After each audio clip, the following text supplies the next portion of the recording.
Now we will talking about the big picture about the GraphQL.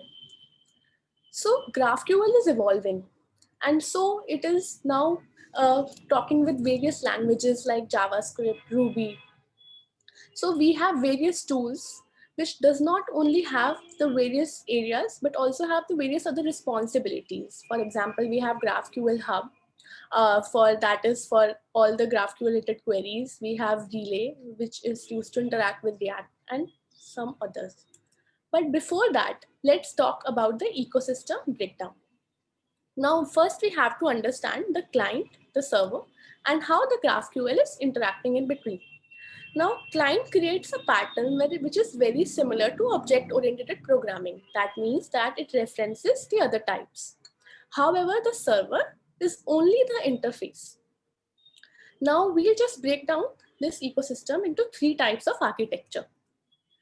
First, being the system with connected database. So here, the GraphQL understands the payload that is sent by the client and directly interacts with the database to reply with the appropriate payload or response. So now, this database can be anything, can be an SQL, can be NoSQL, Mongo database, anything.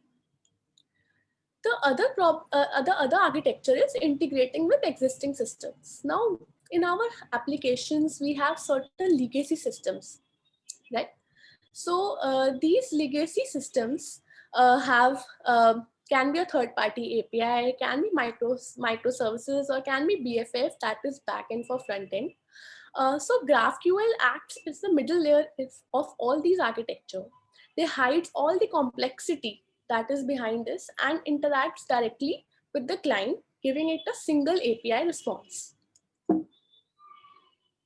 Next is the hybrid. Now we have talked about the MongoDB. We have talked about that microservices, but obviously they all will be together at some point. So here also GraphQL can interact with multiple database and third-party API, microservices, legacy system, all in one, in which you can just do not have to worry about how it is interacting. It will just give you a single response. Now let's come to each and every portion of this, our ecosystem, starting with the GraphQL client. Now the GraphQL client organizes the query and send the query to the server library, right? Now it supports, we know that it is a declarative data fetching of GraphQL. Declarative means we are very precise as in what we want. So we write this query so that the library will help you handle the other tasks. So you do not have to worry about this. You can just focus on query parsing, error handling, build time optimization, cache, and etc. Now, this is just a simple response. For example, here we have a query. We have a user with the name. We want a user with the followers with the name and age. So it interacts with the resolver. It gives the ID user. We know that this is the everything that we need, and it replies back with the appropriate GraphQL formatted response. Now to handle all this cache and everything, we have Apollo client, Relay, and other tools. Now let's talk about each one of them one by one. So Apollo client, starting with Apollo client, it's the most popular one. It is very easy to use, and it also supports a subscription. Now what is subscription? Subscription is one of the feature of the GraphQL where it just have a very long-lived connection with the client and the server responds back with a certain events to the client, right? So this feature, I will not go deep into it, but yes, the Apollo client supports this feature. And next comes the Relay. Now, Relay is only supports React and React Native. Apollo client, we do not have such problems. It supports various other languages. Now Relay have a better developer experience. It is more optimal solution, but however, it does not support the subscription feature and is little bit difficult to get started. We have other tools like UIQL, which is light and simple. However, it's not very commonly used. There are many other tools, but let's talk about the Apollo client as it's the most famous one. So here that you are seeing in the screenshots of a React. So we'll not go into the React thing, but we'll just basic understand how is the GraphQL query and client are working together. Now here, with the Apollo client, we write the query in this format, like GQL dash, and we just write this hello query, right? We just need the response of the hello. We pass this GraphQL to the GraphQL client. Now the GraphQL has passed this hello query. As you can see, this is the name of the query and we are passing it here, right? And now the user responds in the props of the component. So in the React, we have some data management through the props. So with the props.data.hello, with this hello, we are getting this appropriate response. Now for the GraphQL gateway, I'll be handing it to my colleague Shailesh and he will further take you into it. Thank you. Thank you, Samriddhi. Hello, everyone. Let me share my screen first.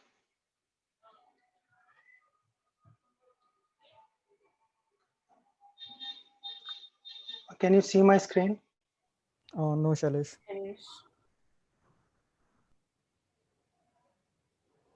Now? Yeah, we can see you. Hello, everyone. My name is Shailesh.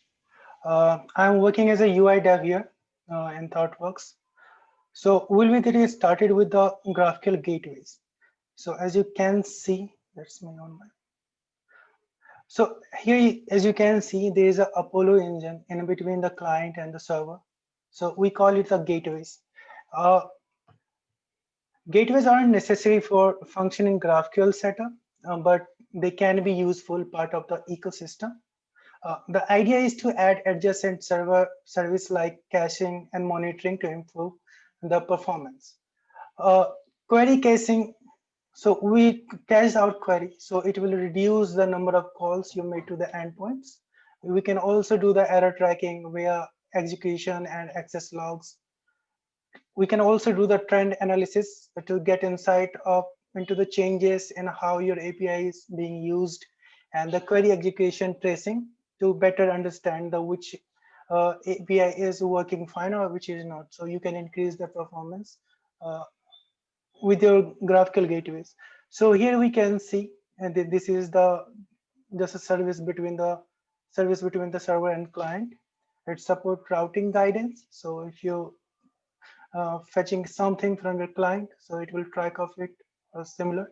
So there is some engine that is Apollo engine, as you can see in the diagram, and there is a FastQL, the opposite of it. So let's move ahead with that. I'm sorry.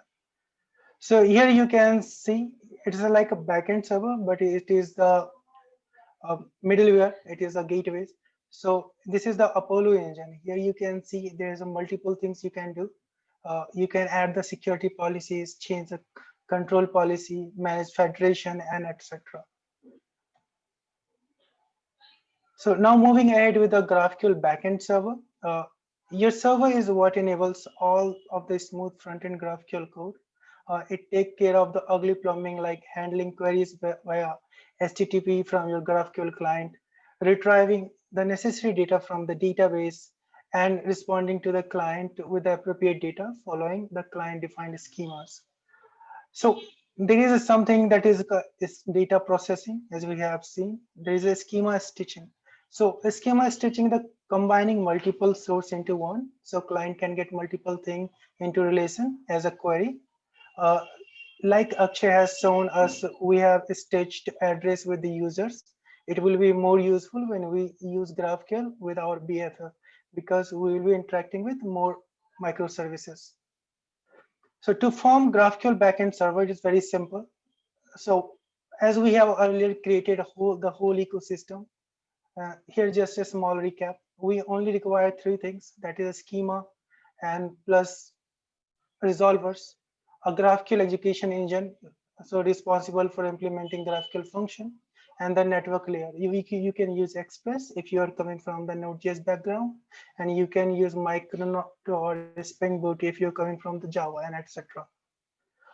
If you are belonging from the other background, it may be possible you will get some package or tools already available. So there are some packages like for Node.js, it is Express GraphQL, Apollo Server, GraphQL Yoga, and for the Java, you have GraphQL Java. For the Ruby, you have GraphQL Ruby, and available supports for other languages as well. So here GraphQL Yoga is built on the Prisma. So we will be discussing about the Prisma in next slide. So if you want to use Prisma, that is the database to GraphQL, so GraphQL Yoga will be handy for you.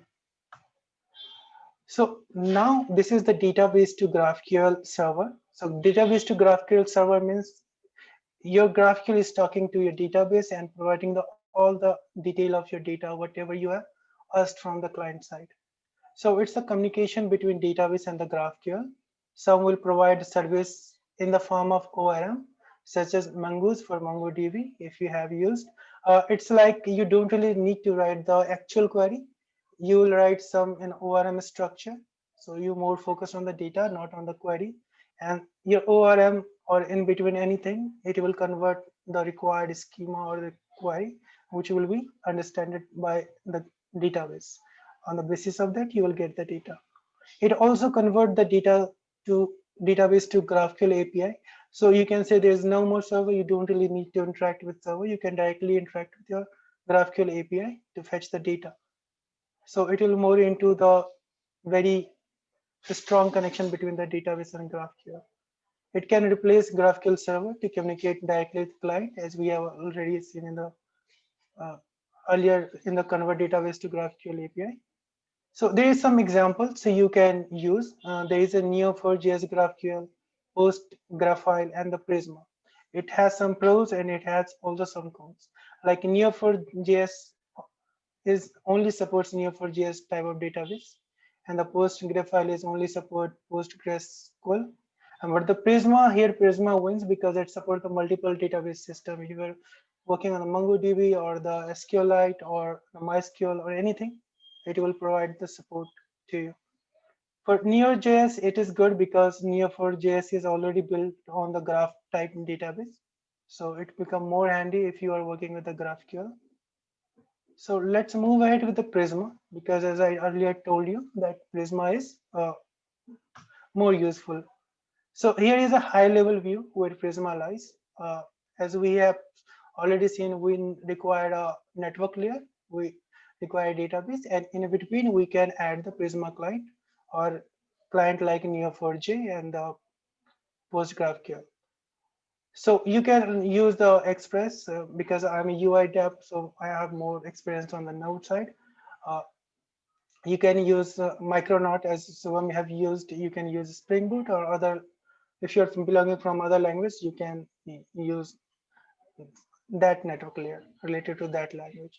So here you can see that prisma.user find many. We are writing the ORM, not the actual query. It will convert our ORM into the query and handle fetch the data. And it's a developer friendly API it will create. It will provide you the auto completion for DB queries. So it is good and will increase the development as well. In the next slide, we will see I have captured a video from the Prisma official website. I can't see the video. Okay. So here you can see working code. So here we can see in the code editor, we are writing in the ORM and the GraphQL form. So we have provided the first name, email, and the active. So it will create the data here as you have seen in the right hand side. So in similarly for the find records, we will write in the ORM and it will give you the all records related to that over condition. So you can, if you want to go with the Prisma, you can go with, otherwise you can also use direct database query. Uh, Tools. There are some tools available in the market. There are multiple, but I'm covering just 4 here. There is a Gatsby based on React. If you're working with React and the GraphQL, it is very useful because it will generate statically generated web pages for you. You don't really need to render or make build for that. We have the interactive ID Like we have shown the GraphQL playground as Shivam and Akshay have shown you that there you can do the introspect and other things. This is the GraphQL level similar to this, but for more feature, if you want, you can also use the GraphQL IDE. For the API testing, everyone knows the Postman, and there is similar other tool that is Insomnia. So it is paid, but it is very useful if you're working with the GraphQL. There is a CodeGen. So what it does, it is a simple package. So what it does, it will download the schema with all types. Like we have defined the schemas on the server, like Shivam and Akshay does. So we wanted that schema in our front end because we want type safety there as well. So in CodeGen, what it will do, it will fetch the all schema from the server and give us the type safety. So if we use that particular query, we'll get the hints and the related types as well.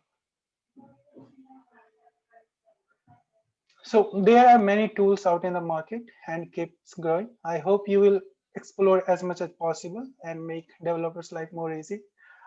Thank you very much. That's our time. Please feel free to ask if you have any doubt and question. I will be happy to answer. Thank you.